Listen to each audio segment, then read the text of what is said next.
Okay, welcome everybody. This is the first lecture of the fall term. We screened the film last week, but this is actually the first lecture. Thank you all for coming. Very exciting to start the lecture series in earnest. I'm not going to say anything more than just remember that in each of the stairwells, the lecture poster is there so you can see. Ted Brown is very happy about that. You can see which lectures are coming each week. You will not be able to determine that by the list of names because they're in alphabetical order. So you'll have to work a little bit and look to the side, and it'll give you the schedule. But we have lectures every Tuesday and every well, not every Tuesday, but Tuesdays and Thursdays. So thank you for coming. I'm going to introduce Professor Kyle Miller, who's going to give the introduction to the speaker.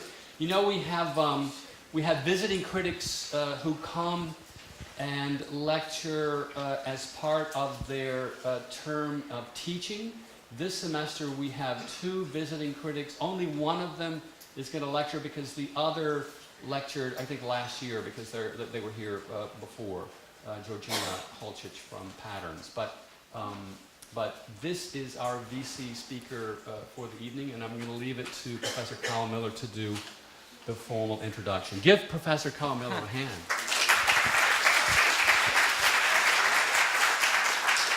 Thank you, Michael. So my task is to introduce our guest speaker, James Macgillivray. James is from Toronto. He earned a BA in architecture from Princeton University, and then continued to study architecture at Harvard's GSD, where he earned his MArch. After graduate school, James went and worked for 2 very notable offices. First, Stephen Hall for almost 2 years, and then for Peter Gluck and Partners, now called Gluck Plus, for over 6 years. James is now a visiting lecturer at the University of Toronto, where he teaches architecture, and is also co-founder and partner of LAMAS, together with his partner, Vivian Lee. LAMAS, among many accomplishments and notable achievements, was invited to participate in MoMA's PS1 Young Architects Competition in 2014. Their urban iceberg, unfortunately, lost to David Benjamin's mushroom brick towers. I know these things because I asked James to send me a biography, and I verified that they're true because they were in the text that he sent to me. However, I also uncovered some other interesting facts that I'm happy to share with you. These facts were uncovered in a feature in Architect magazine called Next Progressives, which is, I think, a really incredible collection of emerging offices that Architect magazine profiles and asks funny questions such as these. When asked their design tool of choice, this one worries me a bit, they said Pinterest. Their primary design aggravation is balconies. I have to imagine Vivian saying this. Where we live, it's enough already. This is confirmed. James earlier today spoke of his dislike for balconies. When we're not working, we are watching TV. I know James likes Cheers. I also like Cheers. And a superstition of theirs is never write your name in red ink. I don't follow that one, but maybe I will. When I asked for the bio, James emailed me, and he said, here it is, and then there was a colon, and then there was nothing after it, which I thought was curious. But then he blamed the machine in the next email. He said, it sent it accidentally, which I also thought was interesting. Then I received the bio, and he said, it's short because I'm not really an academic anymore, which I wondered what that meant. I know what it meant contractually, but I think I chose to kind of intentionally misinterpret the statement.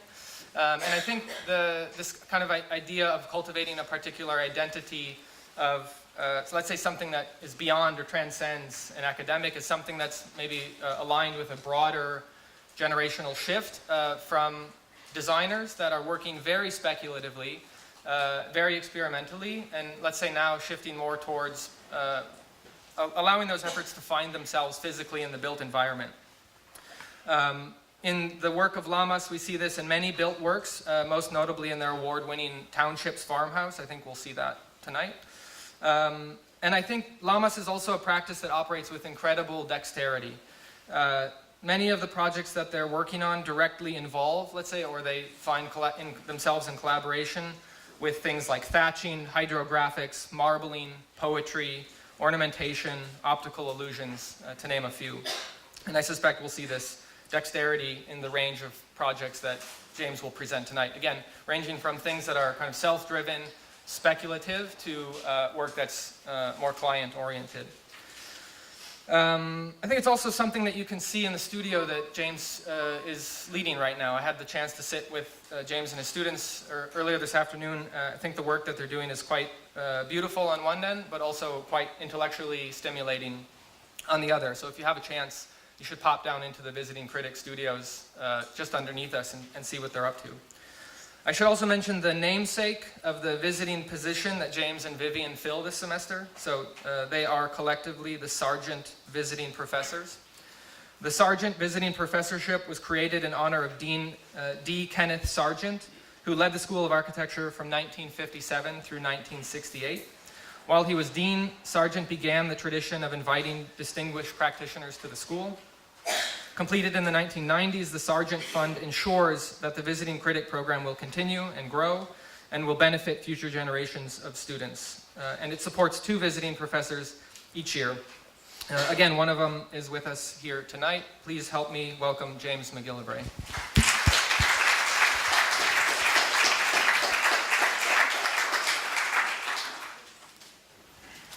Okay. So first of all, thank you, Kyle, for such a kind introduction, and also more generally for kindly introducing LAMAS to Syracuse, for the idea to bring us here. And I'd like to also say thank you to Dean Speaks for actually making the whole thing happen and bringing LAMAS to Syracuse, and also to the faculty and staff for being so welcoming and collegial. We're very happy to be here, and I think it's a great place to explore some of the things we're doing in studio. So one thing to clarify, lamas is not a plural of Tibetan monks or an alpaca. It's actually the acronym of Lee and Macgillivray Architecture Studio. But oftentimes people pronounce it with a Spanish accent, and that doesn't bother me one bit. I'd also like to say that we are a partnership. My wife Vivian is equal partner in LAMAS, and much of her personality, wit, and talent is present in the best parts of what you'll see today. So as a firm, I think from the beginning, since Vivian has a background in studio art and I have a certain amount of familiarity with art, we've always been interested in the notion of composition, and more the idea of composition has become kind of an essential aspect of architecture and of what the architect does to us. And I think this was confirmed a couple years ago. There was a study that aimed to find out kind of like who is going to be threatened by the robots when they come to take over. So there was some article where there was a list of 728 professions, and they ranked them statistically as to who was going to be replaced by robots. Because we wanted to know, because we're raising a son, and we don't want to give him bad habits for the future. But you'll be happy to know that architects actually did quite well. We're 1.8% probable of being replaced in the next 10 to 20 years. So that tells me that there's something that architects do that is not able to be replicated by machines. However, the architectural technologist and technician fared much, much worse. And that told me that there's something about architecture that is not addressed by the technical aspect, that is somehow something that is the value we bring to the marketplace. And I would posit, at least for us, that has to do with composition. But composition is hard, and I mentioned this when we balloted the studio. Composition is hard now, and it has been, but I don't think we recognized how hard it has been. The way that Corb and the Industrial Revolution kind of wiped the slate clean, gave us a clean sheet of paper on which to compose, is not the easiest scenario. It's almost like a stage fright situation. Compared to the Beaux-Arts tradition, where they kind of had there was like a matrix, not only a matrix of like a kind of grid of columns and rooms, but also a matrix of a predetermined ornamental style that they could compose into. There was a net waiting for them. They didn't just fall from the tightrope onto the ground. By comparison, I think we deal with a situation where when we come to compose, there's no real parameters within which to do it, so it's very difficult. And I think other people, this is a timely slide, but other people have sutured that lack of composition by tying it in with other things. So if composition is delight, Robert Venturi and Denise Scott Brown are making fun of Gropius by saying that he's kind of just turning it into a technical pursuit. But composition in that sense is not, we would say is not technical. But it is difficult. So from our point of view, what we do is we try to give ourselves kind of like a boost. Similar practitioners at the beginning of the 20th century who had another kind of crisis of representation, the Surrealists had a series of techniques that they used in order to kind of get themselves started in composition. So I'll be talking about the work today in relation to almost like a Surrealist approach to composition. So for example, the Surrealists, this is an example from Max Ernst, where you can see that what he did, first of all, was to put a huge amount of medium onto a canvas or maybe a board, put a piece of paper down on top of that and peel it back. That peeling led to a kind of a random pattern that then he went into and gave meaning to. So you can see that there's figures. Some of these things that were random start to appear like trees and shrubs. It's almost similar to another process that Alexander Cousins did, where he would do a random kind of pattern of ink on a page, and then with a piece of trace paper he would then draw a landscape composition from that. It's a very quick way, an expedient way to arrive at a composition. Or this one, we could call this like a ready-made by Max Ernst of the Master's Bedroom. Oh, I didn't update that label. This is called the Master's Bedroom, where this composition is actually painted over a teaching aid of different animals. So the composition involves a kind of reduction of what's there, but using something, instead of doing things on a blank sheet of paper, doing things where there's already a kind of texture for you to design into.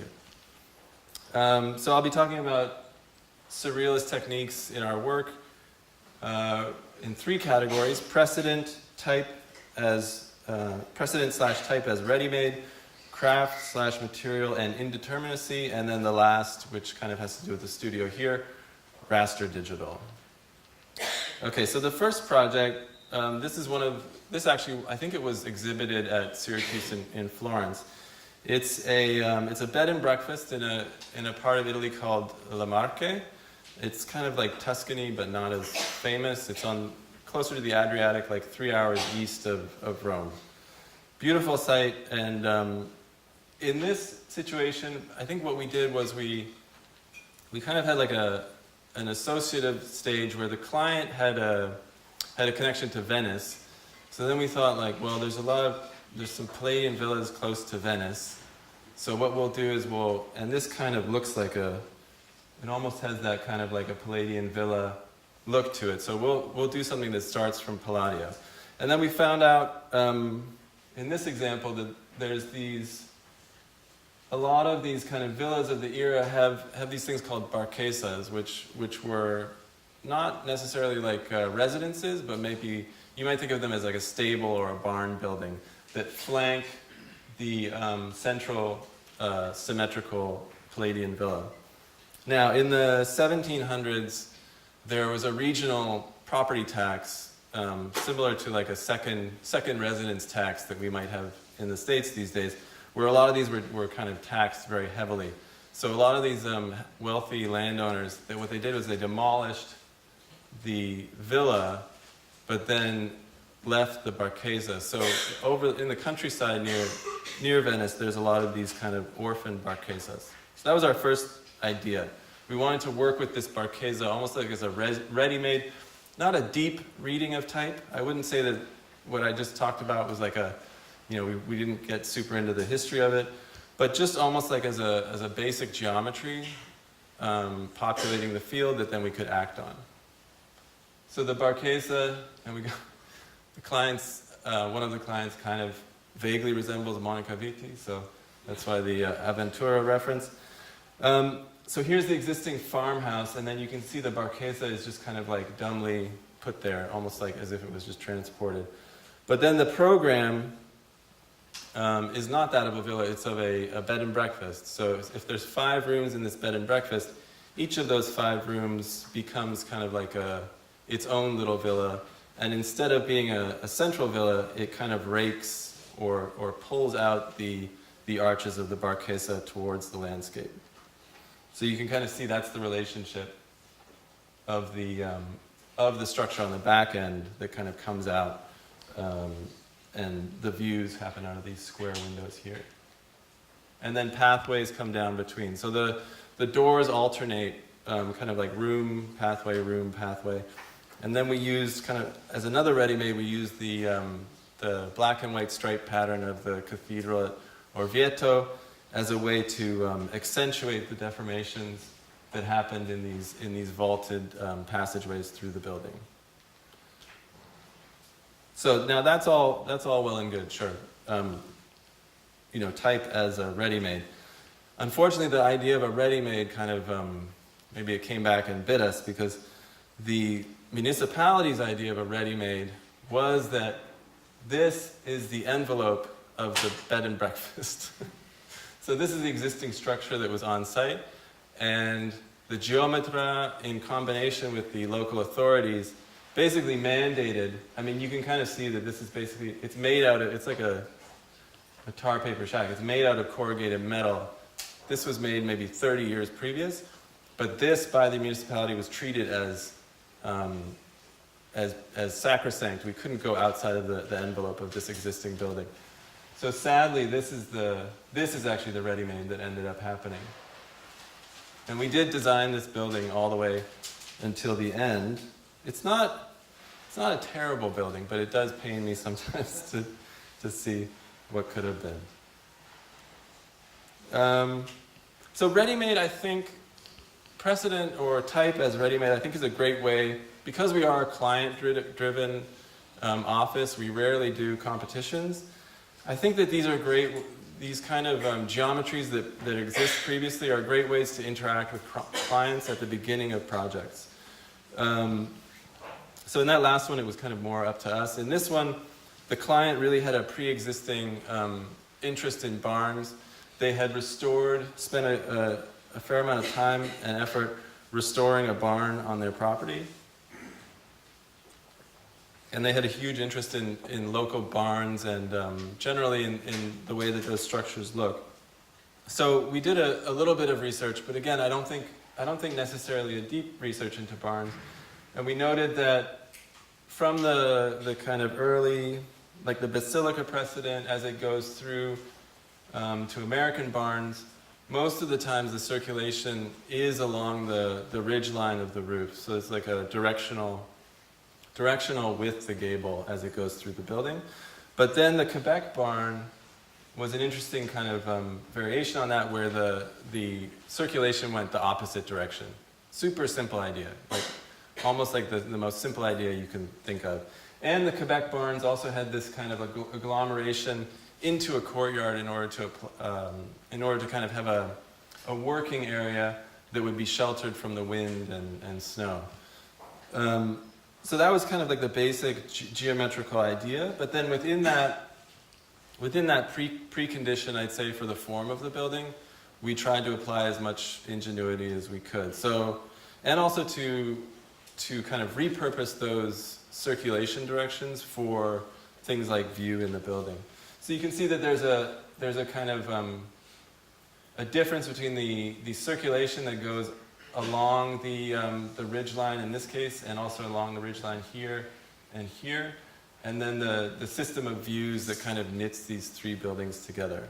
So it is a courtyard building, but it has a kind of a slightly off distribution that's different from the Quebec courtyard. Gives it kind of a pinwheel aspect to it. And then there's a gate that closes the building down. So these are all also, the wood is also reclaimed wood from barns in Ontario. To a certain extent, it's like a very energy efficient building because it's geothermal and is highly insulative. But you can see how the buildings come together. They're stitched together by these framing devices that go, so the circulation, the entrance into the building here that goes with the gable pierces through the other side of the building and creates a kind of framed view. These are general kind of, this is the kind of ingenuity that I think you'd expect from any architect, but I think it's kind of like from the initial type, it's like these relationships become easier as opposed to starting from scratch. It was a very satisfying thing to actually, Vivian and I went out with string and a measure and actually cited every single corner of the house. That was one of the more satisfying drawing exercises we've done. This is another project that uses type as a kind of just a formal, almost like a silhouette that can be reconfigured in different ways. This is the bookstore that we did in Brooklyn.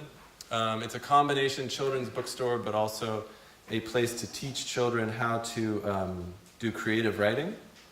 So there's a workshop in the back. And the client initially had talked about it being a one-room school, like inspired by a one-room schoolhouse. So we initially thought shaker furniture, not just the idea of the arch, which is kind of like gives the design a lot of its image, but also the idea that everything would be built of planar material. And everything is kind of like built up of these planes that you can kind of cut and work with, but it always has to be planar. And I think that makes sense, you know, doing a millwork project, it makes sense to be comfortable with that degree of control, because it means that you can keep costs down. So you can kind of see that the book, it looks like a normal bookstore, but then there's kind of a visual interest at the sides of the frame with all of the legs on all the furniture are given this kind of arched treatment. And then we kind of improvise on that with things like these custom benches where these were actually cut from one, you know, to reduce the use of MDF, we cut them from each other, and one is the negative image of the other, one comes off the other. But also you get this weird thing where a leaf, you know, a shaker table with leaves that fold down, those leaves can start to be used as the legs of the bench. And then even with like the two tables in the center of the space, the idea is like a Humpty Dumpty / Hansel, I don't know who these people are, Hansel Gretel, Humpty Dumpty, kind of like a child's idea. And then the coloring of we wanted the store to actually look different from the outside and from the outside to the inside. So at the back of the store, when you arrive at the store at the front, you see kind of like a white, this kind of like all white. And then from the back of the store, from the story workshop, you get this kind of colored view. Very simple ideas, but at the ground level where all the children occupy the store, that's where the arches really come into play. And then you get things like kids going into or even like taking a nap underneath one of the things. But it's all kind of like dealing with these almost like as an estranged object, not something that we're terribly invested in, but as a constraint at the beginning of the project to populate it with form. So another aspect of how this works is we deal with, when we first started working, we were really into the idea of craft, labor, ornament, and material. And I think a lot of it, just to explain the way that we associate with that, I think it's good to kind of go outside, and this is one of our heroes, Marie Menken, the American filmmaker.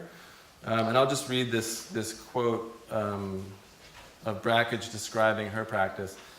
So he says, when she came to film, then she looked at it first of all as a thread of many shades of colors to be woven or spun out into related patterns. She would hold the strips of film in her hand very much as she would a strand of beads to be put into a collage painting. She would hang the film in strips on clothespins, and after much meditation, and often without running them through the viewer at all, would cut them together. So in Mencken's practice, I think there's like a willful ignorance or a willful kind of naivete with her dealing with the film, where she doesn't even, all of these images that come together in the film are never actually shown properly as they relate to each other, but she looks at the film almost like a jewel necklace that could be woven into another piece of film. And I think that's, through the craft projects that we do, there's a kind of a willful estrangement with the material as well. This is these next two projects are mostly by Vivian. This is an installation that she did at the University of Michigan called Last Time You Cried. She worked with a poet, Tung Hui Hu, who was looking at voice recognition as a medium for poetry. So he got people to call in to a phone message service and leave a message about the last time they had cried. As it turns out, when you get emotional and when you leave a message, actually Google has a hard time recognizing those words. So a lot of the poetry came from the fact that Google kind of misunderstood what people were saying. And then for Vivian's installation, we basically thought that the sound waves of these recordings could be kind of like a material that we would work with. So these are the sound waves of those messages, and then we just cut them out of florist's foam that we repurposed after the installation.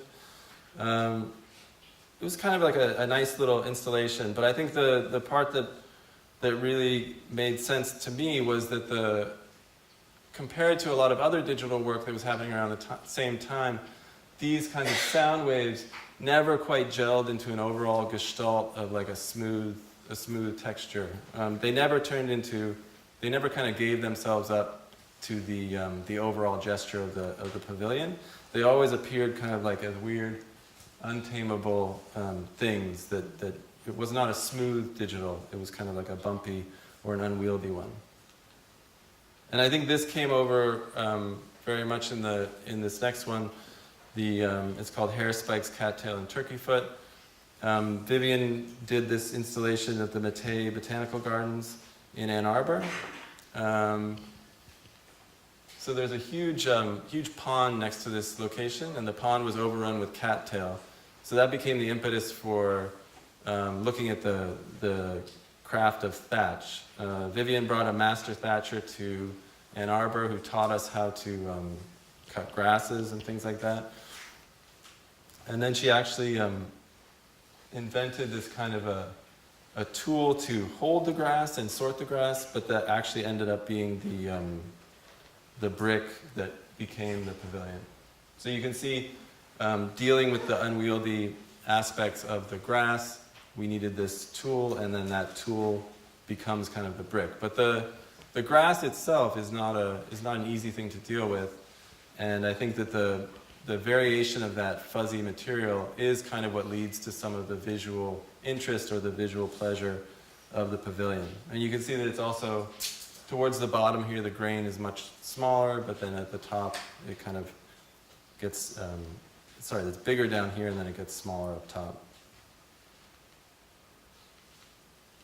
Okay, now at PS1, this is, at this stage we were actually starting to get really interested in, it was actually just at the time when we started to be interested in Seapunk.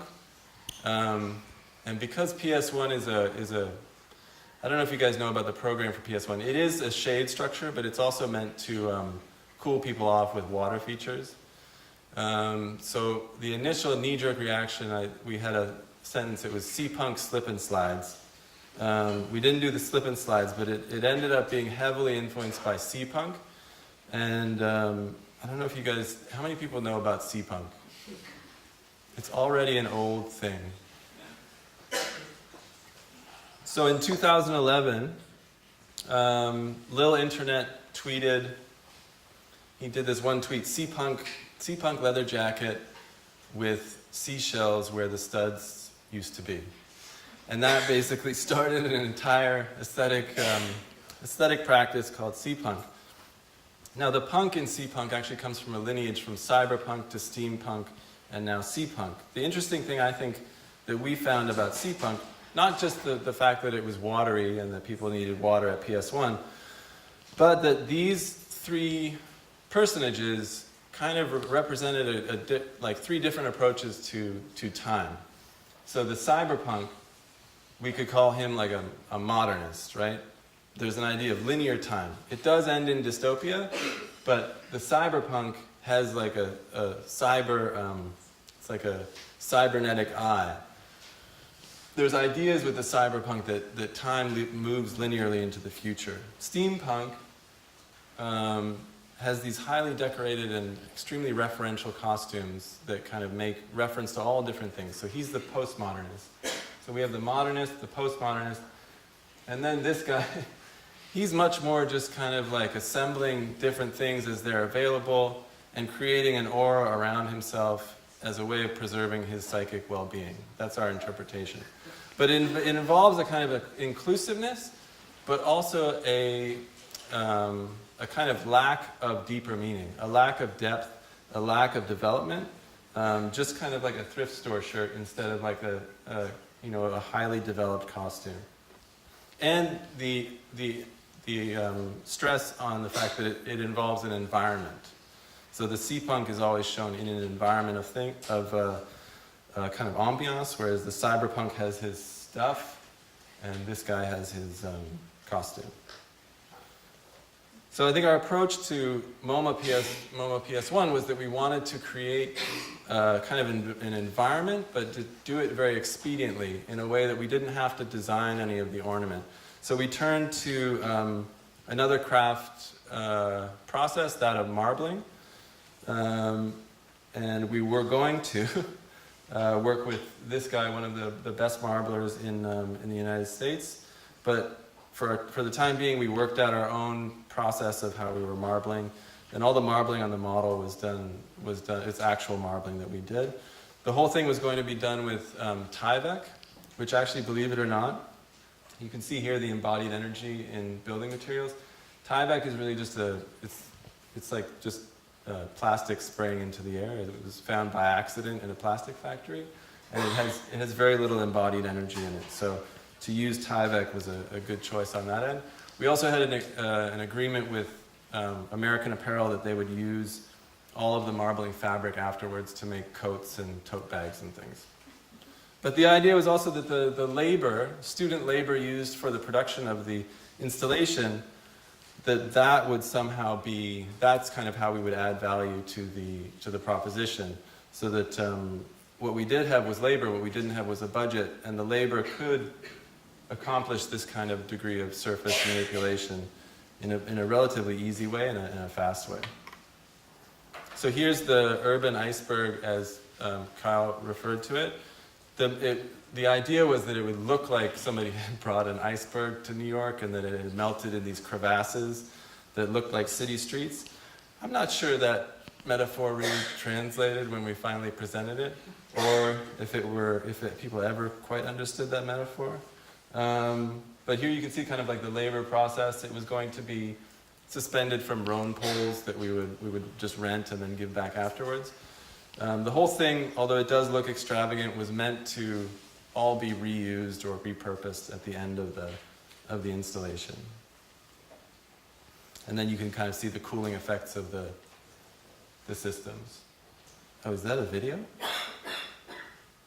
Okay, so this is a part of the video showing kind of like what that environment would be like underneath the iceberg.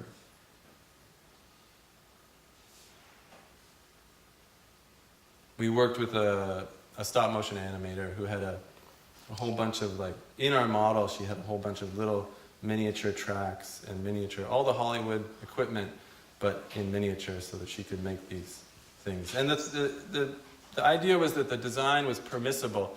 It didn't just have to be an iceberg. We could just put random things like optical illusions on it, and it would still be able to maintain its cohesion. I think the nicest thing anyone said about it was Michael Young when he said that he couldn't see it, if that makes sense. That's the optical illusion. And this led into another exploration of ours, which is kind of ongoing, but we haven't really pursued that much, which is the craft of hydrographics. I'm not sure if many of you know this, but a lot of these car interiors that are wood actually aren't. It would be untenable to put wood in a car. It's too heavy. So all of this is actually it's plastic that's been dipped into water, and then basically a printed JPEG of wood is the hydrostatic, what's the word? The pressure of the water pushes the JPEG onto the wood. This is basically the only way that this material is produced these days. And a lot of hunters, because it's a good way of putting camouflage on your guns, a lot of hunters have kind of seized onto this craft. It's actually super popular with people who go hunting, and sometimes they get carried away. But it struck us as a really cool way, almost like a super Seapunk sensibility to just print a JPEG and then like put it on the stuff that surrounds you. So this is our dipping tank that we have, and right now we're at the stage where we're just kind of like studying how the JPEG gets different as it goes over the surface, in order to be able to predict how images will combine with variegated surfaces. But eventually it leads to a kind of unintentional but kind of interesting ornament in some cases.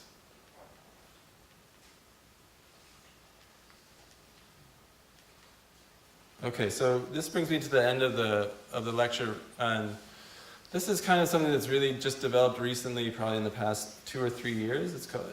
We refer to it as like the raster digital.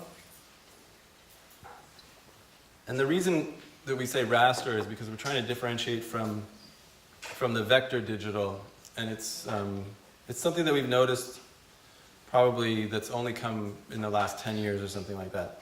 So the digital that we came up with, when we both went to Harvard, was really what we would call probably a vector-based digital. So and I think that the vector-based digital really does have a prehistory in a kind of Eisenman idea of line as something that can hold the designer accountable and that can almost in a sense be audited.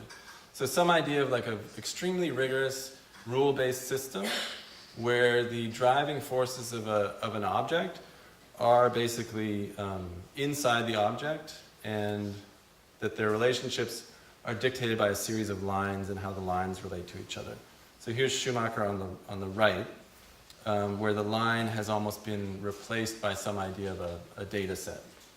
But everything is rigorous and kind of like, just as much as this line exists inside the fabrication of this building by Shop, it exists in all these things. It's something that can hold the designer to account.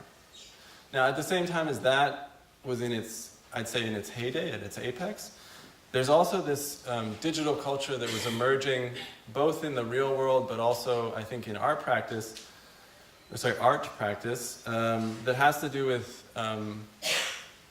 digital being concerned only with pixels, only with the exterior surface of things, never going deep into an object, but only understanding things to the degree to which we need to. So only understanding how they interact with us as a surface.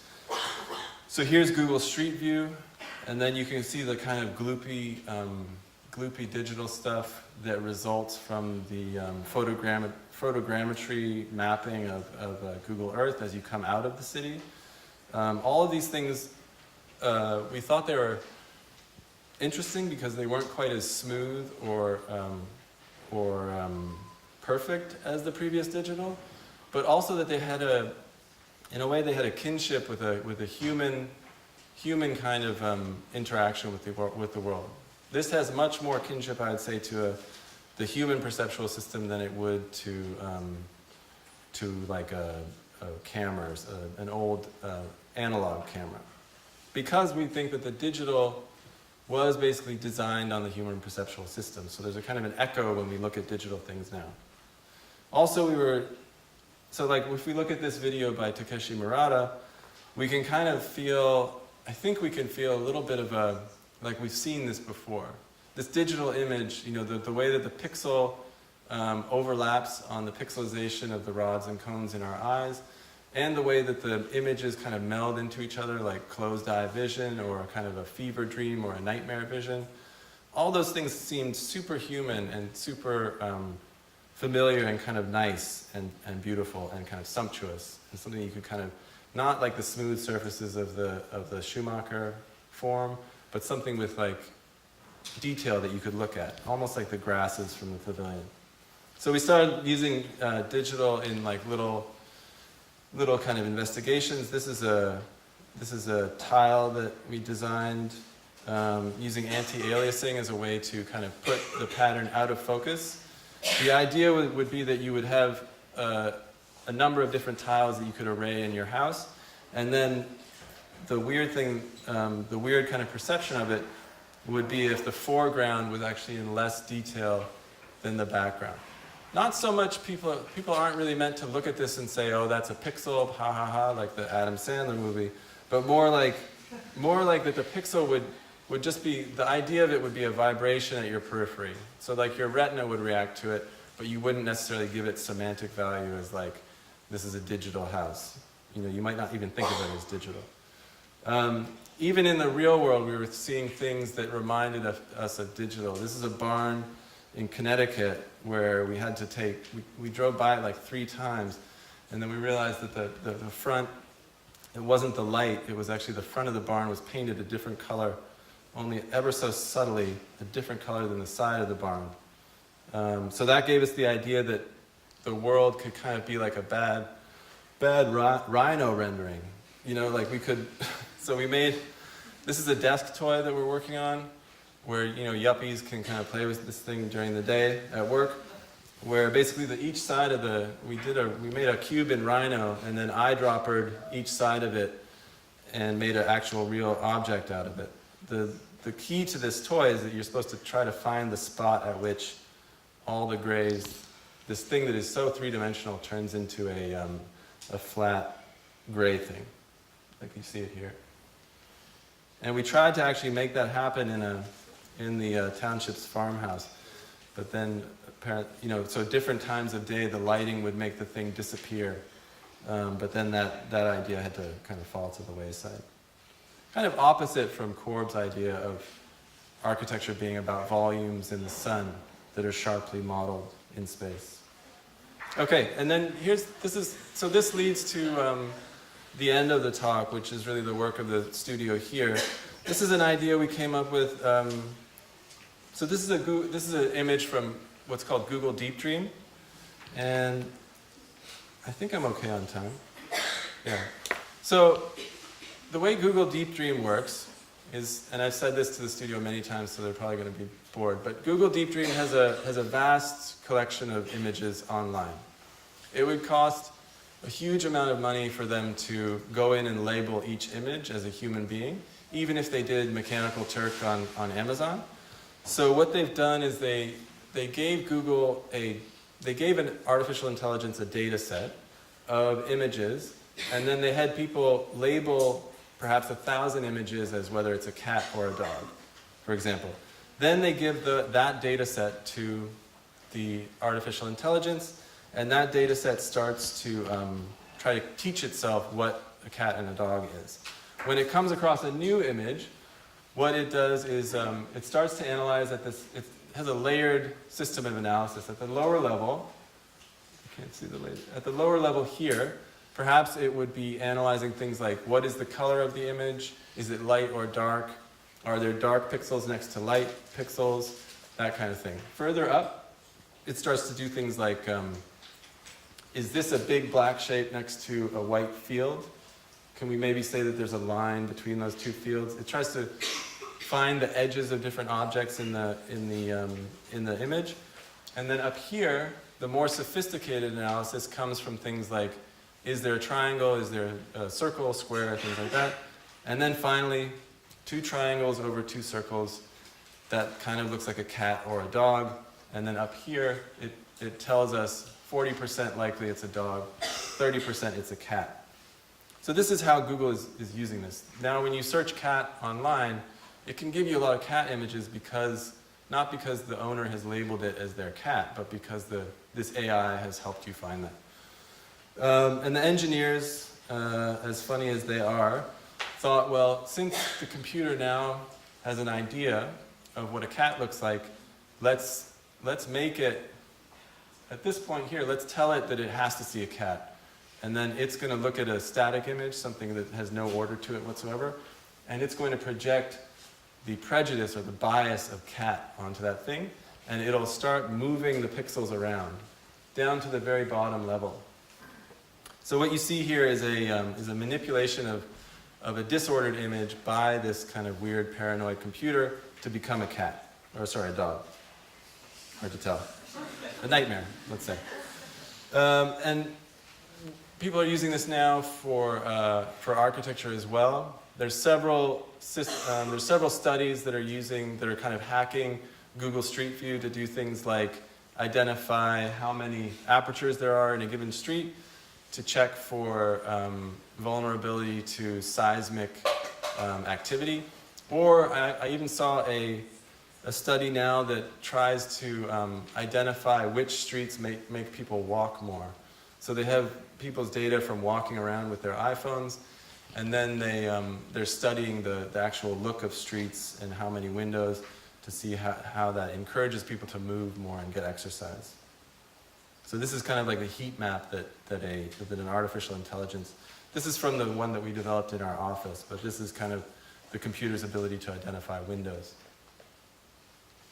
Now, this is just a little digression, but it'll help make sense with what we're doing later. When we moved to Toronto, we saw a lot of this kind of phenomenon called, people call it facadism, where a new building is kind of collaged onto an old building, and the old building is preserved, and the new building with all its development and money is allowed to go forward. We love these mostly because this building with this small building at the bottom is far better than this building without the small building at the bottom. And also because it seemed to promise a way of having heterochrony in architecture, of being like a Seapunk person, of having everything exist all at once in this kind of a composition. But it's relegated to an old compositional method, that of collage. It should be better. We should be able to blend the DNA of these two buildings together in a much more seamless way, similar to like the face swap, as you know, was very popular a couple of years ago. Similar to the face swap app. How come we can't make buildings in a similar way? And so we started working, we made our own app to do what's called a Google Deep Style transfer. So this is LAMAS style. We're not using this in the studio because it costs us $900 every time we use it on Amazon Web Services, so that's the reason why. We're using somebody else's. But it's actually kind of topical. It's kind of a little shout out to Robert Venturi. Can anybody guess what building this is? Sorry? Bilbao, right, but what's on top of it? It's Robert Venturi's favorite building in the United States, Seaver Hall by H.H. Richardson. And in that case, basically what this does is it looks at two images and it takes all the information from the bottom layers of one image and smushes them onto combines them or hybridizes them with the top layers of the other image. So in this image here, this would be the higher level image where we can start to know that it's a cat. This would be the lower level image where it kind of looks like fur. So if you put that kind of a fur on top of the cat of the house, you get this kind of hybrid of these are two very iconic kind of Toronto building types. This is quick. It's not a super meaningful thing. It's just these are quick compositional exercises.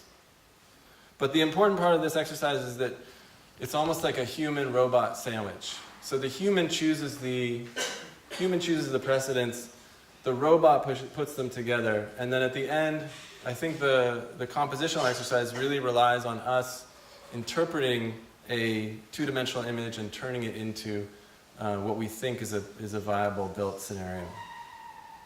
Similar to like Max Ernst, with that random pattern of painting medium that he sees different things in, we try to see the redeeming characteristics of these otherwise surreal compositions. And this is the last part. I'm just going to share some of the work that the students have been doing. I didn't have a lot of time to put these, this is just from today. I didn't have a lot of time to put these in, so the names are not, unfortunately they're not credited, but I'll just scroll through.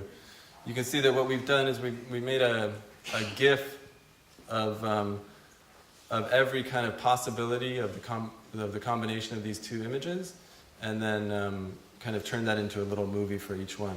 So every time we see this, we can start to get an idea of the personality of this collaborator, who it is that we're actually working with, what the wants and desires of the robot actually are.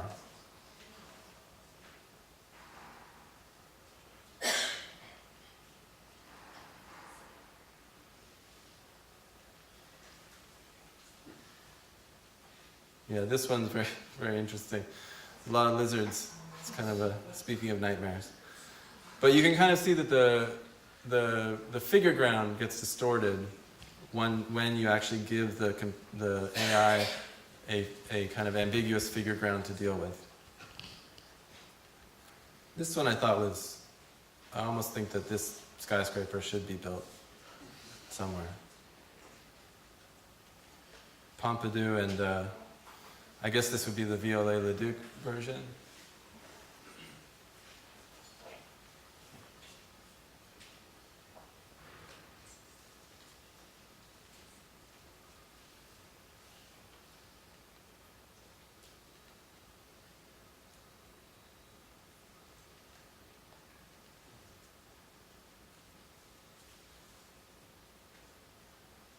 Okay, I think that's pretty much it. But that's kind of like I think that's a good indication of how surrealism and these techniques relates to how we work in the office and how we work in studio. So thank you.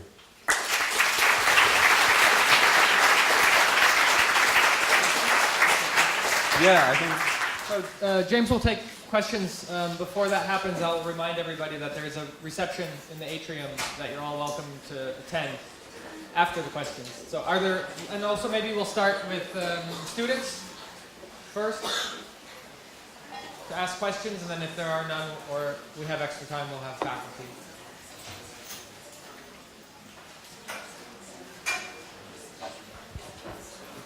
Hey, it seems sort of like the most interesting images out of the last few GIFs that you showed were produced by overlapping geometries. So like the tessellation plus a pretty standard grid facade of a building. Is that something that you're pursuing at all in studio? Is how two different kinds of geometries or systems may overlap and produce some kind of more interesting resultant? I think so. I mean, I think the question was, are we pursuing in studio how the two systems overlap? But obviously not in a rigorous way. I think that's what we love about raster digital, is that I don't have to go into this thing.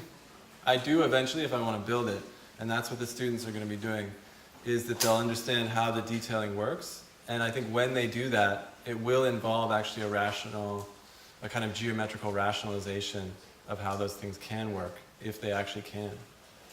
I think we'll be looking at a lot of precedents for people that have constructed similar geometries.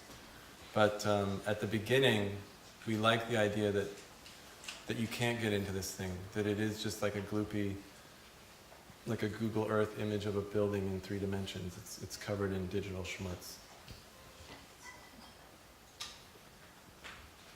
Just go ahead, loud. First of all, love the presentation.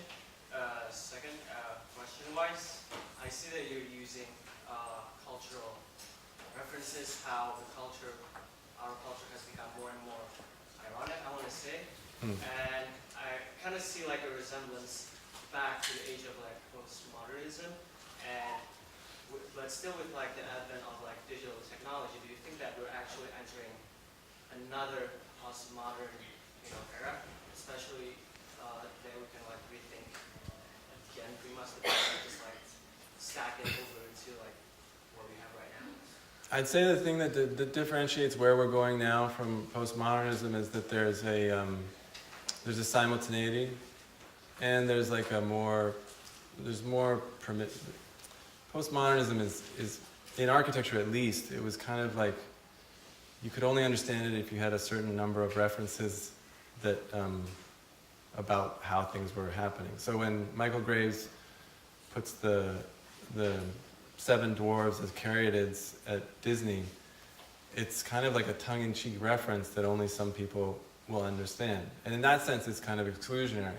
It satisfies what we want, or at least what Vivian and I want, which is excitement and joy and enjoyment out of buildings.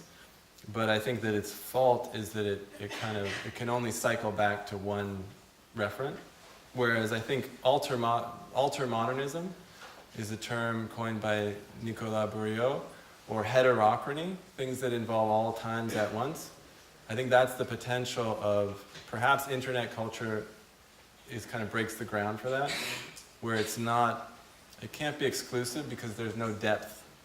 To a certain extent, there's no depth to these things. They exist on a surface. And for us, I think there's a lot of potential there, especially living in Toronto. Toronto it's a clumsy way of describing it, but Toronto is over 50% visible minorities. There's been huge amounts of immigration. There's a really kind of vibrant demographic change that's happened in Toronto in the past 20 years. So there's potential for things to happen there, but we can't do it with postmodern means. Does that make sense?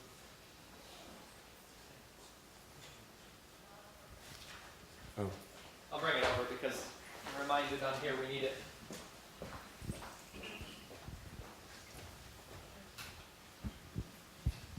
There are a lot of studies about facade having a response to the public and what it means to the public. I'm just wondering what you think facadism conveys to the public, because there are so many stories and so many architects that talk about facade and what it shows and what it means when someone views it. What do you think facadism exactly shows to the public, especially in Toronto? In Toronto, so Toronto has, over the past 20 or maybe 10 or 15 years, it's had the most number, I think probably the last 5 years, it's had the record number of cranes in the world.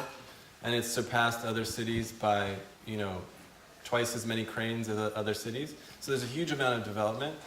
There's a huge influx of new square footage that has been built in Toronto. But at the same time, Toronto initially it wasn't a capital city to begin with. So there's a lot of kind of faceless architecture that's kind of diluting the image of Toronto. And I think that's a reason why facadism is so virulent there, is because we have such a limited amount of actually old buildings from the 19th century that people kind of cling on to them very tenaciously. But it's a limited stock. You can't just, we're not going to make new old buildings. It's impossible. So we need to find a way to generate new buildings, but new buildings that have actual qualities instead of completely lacking quality. But yeah, I'd say Toronto has kind of an identity crisis due to the fact that there's been so much growth in such a short amount of time.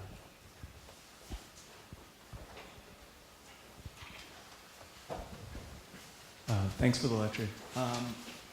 So you were really focusing on facadism with kind of the deep mind collage technique, but I was curious if you looked at it with anything more synthetic as far as representation, like plans, sections, etc. No, we've kept it, in our own practice so far, we've kept it on the level of just facades. We always felt that facade, especially after Korb shows us Domino, and the facade is no longer kind of attached to the building, we've always felt that it got short shrift. So thus far, we've only been developing this in facade. But in the studio, actually, these facades will somehow fold in and create kind of internal sequences of space inside the building.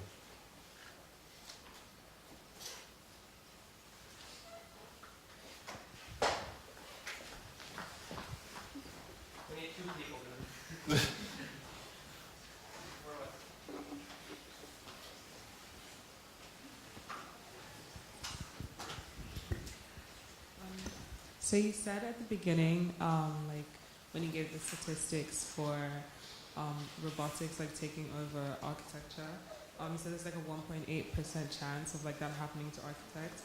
Right. Do you then think like the raster digital is like sort of constraining to the design process? Like, do you think that affects the statistics of that in any ways, because it does affect the design process and it kind of takes away a little bit from the architect? So if I can, I'm trying to interpret your question. Do you mean that, do I feel threatened by the robot when I work with the robot? Like, do you think that the idea of the raster digital like would in any way influence that statistics of 1.8% of robotics? Because it does affect the design process in some way. Right. So by comparison, I'd say it has less potential to do that because we're not dealing with that image as a deep thing. It's purely superficial. So it really does necessitate a huge amount of compositional work on the part of the architect. It's not an automatic facade by any means. It needs to kind of be reined in and trimmed and interpreted. If we compare that to Schumacher, for example, at least I think what the party line is on that is that you put all the factors into the parametric equation, and ideally the architecture should create itself. That's why his book is called Autopoiesis of Architecture. It's like the self-creation of architecture. In a sense, he's written himself out of he's the one helping the robots. He's kind of writing the designer out of the process of design. So I think that the raster, it is just that.